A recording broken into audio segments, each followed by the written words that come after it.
Hello friends, আমি যেখান থেকে এই ভিডিও করছি সেখানে এখন সন্ধে 6:05। সন্ধে বলছি কিন্তু এখনো এখানে সূর্যাস্ত হয়নি। সূর্যাস্ত হতে এখনো ঢের দেরি আছে এবং আমার দেশে এখন অন্য সময়, সেটাও আমি জানি।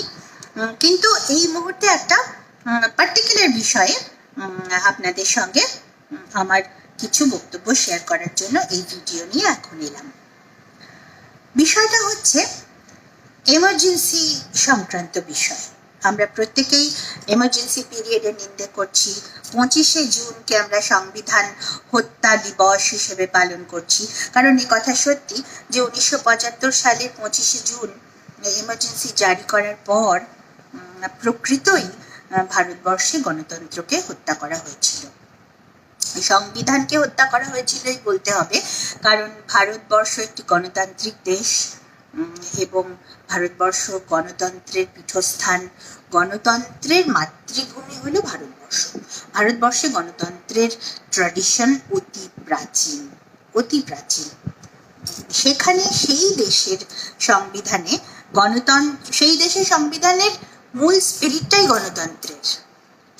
সেখানে গণতন্ত্রের গলা টিপে ধরলে সংবিধানকেই হত্যা করা হয়। ফলে 25শে জুনকে আমরা যথার্থই সংবিধান হত্যা দিবস হিসেবে পালন করছি, ঠিক। কিন্তু এই প্রসঙ্গে আমার মনে হয় একটা কথা আমরা বলতে ভুলে যাচ্ছি বা যথেষ্ট গুরুত্ব দিয়ে বলছি না। সেটা হলো এমার্জেন্সির নিন্দে করতে গিয়ে আমরা যেন এমার্জেন্সি প্রভিশনটারই নিন্দে করে ফেলছি। আদতে কিন্তু আমরা নিন্দা করছি এমার্জেন্সি ব্যবস্থাটার অপপ্রয়োগের। এমার্জেন্সি প্রভিশন কিন্তু ভারতের সংবিধানের 352 নম্বর ধারা অনুযায়ী একটি প্রভিশন, অর্থাৎ এমার্জেন্সি বিষয়টাই অসাংবিধানিক তা কিন্তু নয়। ভারতের সংবিধানে এমার্জেন্সির মতন প্রভিশনও রয়েছে, কারণ থাকতেই হবে। আইন এবং সংবিধানের প্রভিশনগুলো রীতিমতো শক্তপোক্ত হওয়া দরকার। গণতন্ত্রের স্বার্থেই তা প্রয়োজন। ফলে এমার্জেন্সির মতো প্রভিশন কিন্তু আমাদের সংবিধানে রয়েছে, অর্থাৎ এমার্জেন্সি বিষয়টাই নিন্দাযোগ্য তা কিন্তু নয়। নিন্দাযোগ্য আসলে এমার্জেন্সির অপপ্রয়োগ, যেটা ইন্দিরা গান্ধী করেছিলেন, কারণ তিনি কিন্তু ক্ষমতা থেকে সরতে চাননি। অন্যদিকে তিনি হেরে গিয়েছিলেন। তিনি জিতবেন বলে, যে কোনো মূল্যে নির্বাচনে জিতবেন বলে তিনি কিন্তু অপব্যবহার করেছিলেন ভারতীয় এক্সিকিউটিভ মেশিনারির, ভারতীয় প্রশাসনের, অর্থাৎ বিউরোক্রেসির। এক্সিকিউটিভ মেশিনারির অপপ্রয়োগ করে ইন্দিরা গান্ধী নির্বাচনে জিততে চেয়েছিলেন, কিন্তু তৎসত্ত্বেও তিনি নির্বাচনে জিততে পারেননি, হেরে যান। এবং তারপর তাঁর বিরুদ্ধে কেস হয় যে তিনি প্রশাসনিক ব্যবস্থার অপপ্রয়োগ করে নির্বাচনে জিততে চেয়েছিলেন, এবং কেসে তিনি হেরে যান। এলাহাবাদ হাইকোর্টেও হেরে যান, সুপ্রিম কোর্টেও হেরে যান। অর্থাৎ ওটার উপরে, ওই দাবির উপরেই শিলমোহর পড়ে যে তিনি জেতবার জন্য প্রশাসনিক মেশিনারির অপপ্রয়োগ করেছেন, অপব্যবহার করেছেন। সেই দাবিতেই আদালতে শিলমোহর পড়ে, কিন্তু তৎসত্ত্বেও তিনি সেই আদালতকেও তখন অমান্য করে বেরিয়ে যান এবং প্রধানমন্ত্রী হিসেবে নিজের ক্ষমতার অপপ্রয়োগ করে এমার্জেন্সি জারি করেন, এবং তার দ্বারাই কিন্তু ভারতবর্ষে সেই মহা দুঃসময়টা ঘনিয়ে এসেছিল। অর্থাৎ এমার্জেন্সিটাই খারাপ এ কথা আমরা কোনোভাবেই বলতে পারবো না। এমার্জেন্সির অপপ্রয়োগ করেছিলেন ইন্দিরা গান্ধী, বলেছিলেন India is Indira, Indira is India. সেইটা ছিল আসলে অন্যায়। আমরা সেইটার নিন্দা করতে গিয়ে আমরা বারবার করে এমার্জেন্সির কথা বলছি, এমার্জেন্সির নিন্দে করছি। কিন্তু আমার মতে এমার্জেন্সির নিন্দে করার কোনো কারণ নেই, কারণ এমার্জেন্সির মতো প্রভিশনও গণতান্ত্রিক দেশে রীতিমতো প্রয়োজন। সেটা প্রয়োগ করারও প্রয়োজন হতে পারে, তেমন সময় উদ্ভূত হতে পারে, তেমন সময় আসতে পারে যখন সত্যি এমার্জেন্সি প্রয়োগ করার প্রয়োজন হবে। তো আমরা যদি এমার্জেন্সির এত নিন্দে করতে থাকি তখন আমরা সেটা প্রয়োগ করব কেমন করে? তখন তো একটা দ্বিচারিতা বলে মনে হবে, কিন্তু আসলে এর মধ্যে কোনো দ্বিচারিতা নেই। অন্যায়টা এমার্জেন্সিতে নয়, অন্যায় এমার্জেন্সির অপপ্রয়োগে। এবং আমরা যে হারে এমার্জেন্সির নিন্দে করছি সেই হারে কিন্তু এমার্জেন্সি ডিক্লেয়ার করে যে অন্যায়গুলো ইন্দিরা গান্ধী করেছিলেন সেই অন্যায়গুলোর তত একটা প্রতিবাদ করছি না। আজকে যখন তিনি এমার্জেন্সি ডিক্লেয়ার করলেন, করে সবাইকে জেলে পুরে দিলেন, সমস্ত অপোজিশনকে জেলে পুরলেন, প্রেসের গলা টিপে ধরলেন এবং কাউকে কোনো সমালোচনামূলক কোনো কথাই বলতে দিলেন না, সেই রকম একটা অবস্থায় তিনি সংবিধান সংশোধন করে ফেললেন। 42nd Amendment, the blackest amendment of Indian Constitution. সেই 42nd Amendmentকে আমরা আজও ক্যারি ফরওয়ার্ড করছি। সেটা কেন করছি? আমরা যদি এমার্জেন্সি নিন্দে করি, আমরা এমার্জেন্সি 25শে জুনকে সংবিধান হত্যা দিবস হিসেবে পালন করছি, সব ঠিক, এর মধ্যে কোনো অন্যায় নেই, ভুল নেই, ঠিক। কিন্তু তাহলে আমরা ওই এমার্জেন্সির সময়ে সংবিধানকে হত্যা করা হয়েছিল যে সময় বলে আমরা দাবি করছি, তো সেই সময়ে যে অ্যামেন্ডমেন্ট হয়েছিল সংবিধানে, সেই তো তাহলে তো সেটা মৃত সংবিধান ছিল। তাহলে মৃত সংবিধানের অ্যামেন্ডমেন্ট গুলোকে আমরা আজও ক্যারি ফরওয়ার্ড করছি কেন? তাহলে কি আমরাও সেই মৃত সংবিধানকে ক্যারি ফরওয়ার্ড করছি? এই প্রশ্নগুলো কিন্তু আমরা তুলছি না। সোশ্যালিস্ট অ্যান্ড সেকুলার এই শব্দ দুটো ঢোকানো হয়েছিল ওই এমার্জেন্সি পিরিয়ডে, অর্থাৎ গণতান্ত্রিকভাবে নয়। তো এমার্জেন্সি পিরিয়ডটাই অগণতান্ত্রিক, এটা বলা যায় না।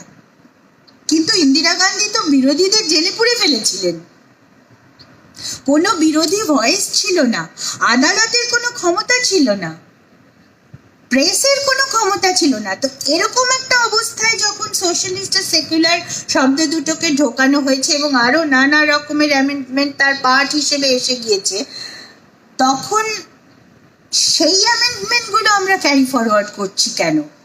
সেইটা ক্যারি ফরওয়ার্ড করাও কি একই রকম অগণতান্ত্রিক একটা অন্যায় হয়ে যাচ্ছে না আমাদের দিক থেকে?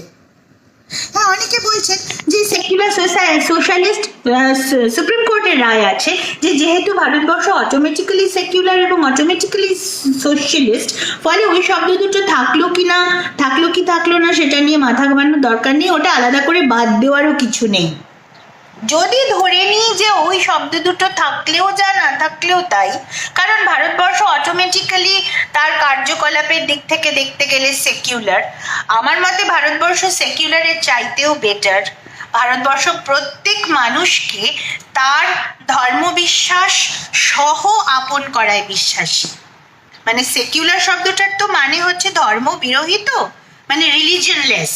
কিন্তু ভারতবর্ষ রিলিজিয়নলেস দেশ নয়, ভারতবর্ষ বরং সকলকে তার রিলিজিয়ন শুদ্ধ আপন করার পক্ষে। ফলে ভারতবর্ষ সেকুলারের চাইতেও আরো অনেক বেটার একখানি এন্টিটি। কিন্তু তৎসত্ত্বেও আমরা ধরে নিচ্ছি যে সেকুলার থাকুক। কিন্তু আগে তো 42nd অ্যামেন্ডমেন্টকে রুল আউট করতে হবে, আগে তো এইটা ডিক্লেয়ার করতে হবে যে 42nd amendment has to be the 42nd amendment of the constitution of India. হ্যাঁ, অর্থাৎ আগে তো আমাদের 42nd অ্যামেন্ডমেন্টটাকে তো নাল এন্ড ভয়েড ডিক্লেয়ার করতে হবে, কিন্তু সেটা না করে আমরা কিন্তু এমার্জেন্সির বিষয়টাকে একটা রাজনীতির বিষয় হিসেবে জিইয়ে রেখেছি বলে আমার মনে হচ্ছে। এবং এই কথাটা বলতেই হতো, এবং এই কথাটা বলবারও সময় এটাই যখন আমরা প্রকৃতই 25শে জুনকে সংবিধান হত্যা দিবস হিসেবে স্মরণ করছি, তখন এইটাই সেই সময় যখন বলতে হবে এই কথাটা। যদি প্রয়োজন হয় তাহলে আবারও আমরা সোশ্যালিস্ট এবং সেকুলার শব্দ দুটোকে ফিরিয়ে আনতে পারি এবং 42nd অ্যামেন্ডমেন্টের ওপর ভিত্তি করে পরবর্তীকালে এবং এই এমার্জেন্সি পিরিয়ডে যে সমস্ত ল ইন্দিরা গান্ধী পাস করেছিলেন সেই ভিত্তিটাকেই যখন আমরা নাল অ্যান্ড ভয়েড করে দেব, তখন সেই সমস্ত লগুলোও কিন্তু নাল অ্যান্ড ভয়েড হয়ে যাবে।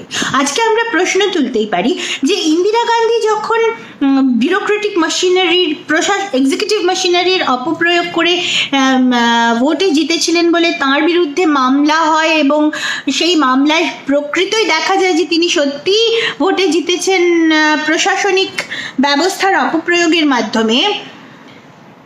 তাহলে আজকের দিনে সেই একই জিনিস যখন পশ্চিমবঙ্গে মমতা বন্দ্যোপাধ্যায় করছেন বিউরোক্রেটিক মেশিনারির অপপ্রয়োগ করে, তার সে তথ্যের এবং প্রমাণের এখন আর কোনো অভাব নেই।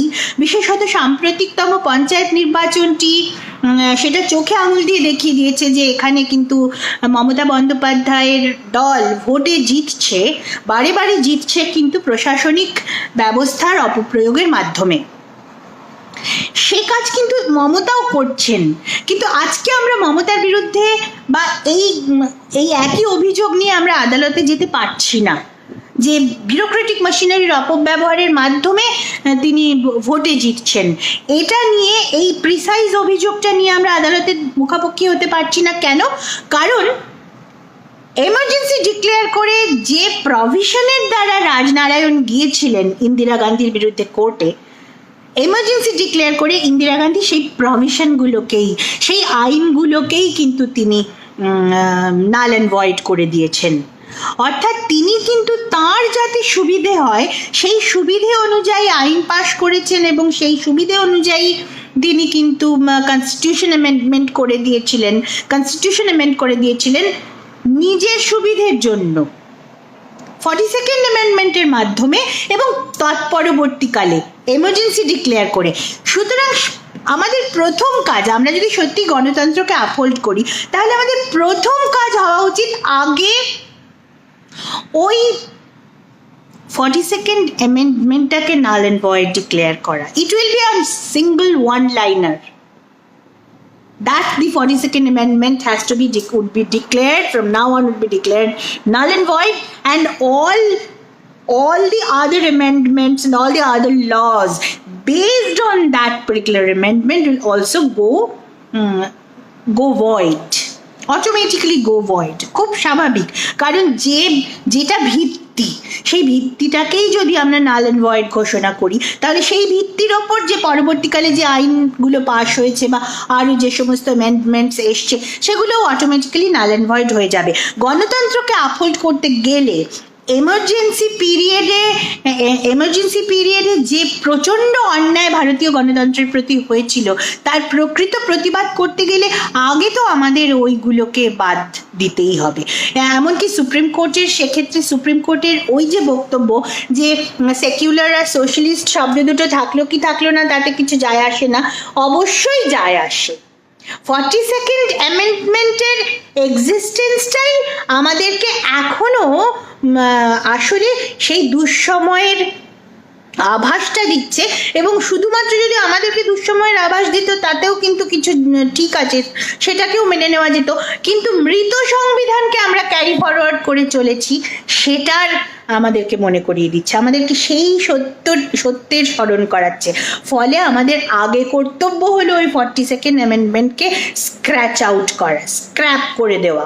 দরকার হলে তারপর আবার আমরা সেকুলার সোশ্যালিস্ট নিয়ে আসতে পারি কিনা ভাবা যাবে, কিন্তু আগে ওই অ্যামেন্ডমেন্টকে নাল অ্যান্ড ভয়েড করতেই হবে। সুপ্রিম কোর্টকে এটা বিচার বিবেচনা করে দেখতেই হবে, কারণ ওটা থাকলো কি থাকলো না কিছু যায় আসে না, এটা একেবারেই সত্যি না, প্রচণ্ডই যায় আসে।